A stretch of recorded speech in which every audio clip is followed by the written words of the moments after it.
Andy Burnham has been declared leader of the Labour Party and is set to become the next Prime Minister. With 7 leaders in just 10 years, the world is watching to see if he can finally bring stability to a volatile political landscape. We break down his immediate priorities and the hurdles he faces before taking office.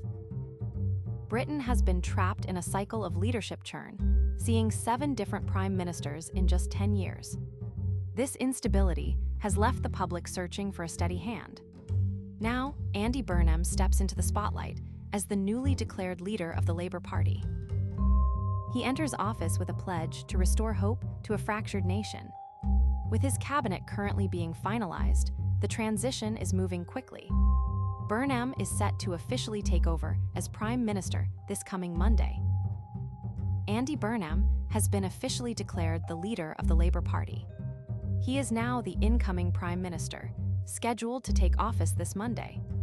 Burnham confirms he is currently finalizing his cabinet appointments as he prepares for the transition. His central pledge to the electorate is a commitment to restore hope. The appointment highlights a period of extreme political turnover, with Burnham becoming the 7th leader of the nation in just 10 years. The critical question now is whether he can buck the trend of instability and establish a lasting administration. This transition marks a critical pivot for the government.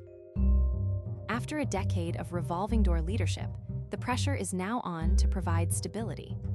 The immediate focus is the cabinet. Who makes the cut? Those appointments will signal the administration's priorities from day one. For the public, the win is the promise of hope, but the risk remains the pattern of short-term leadership. Watch for the official announcement on Monday. That is when the transition from party leader to Prime Minister becomes official. Andy Burnham takes the helm of the Labour Party, stepping in as the next Prime Minister to restore national hope. With 7 leaders in a decade, can Burnham finally break the cycle of instability? What do you think happens next? Subscribe for more breaking updates.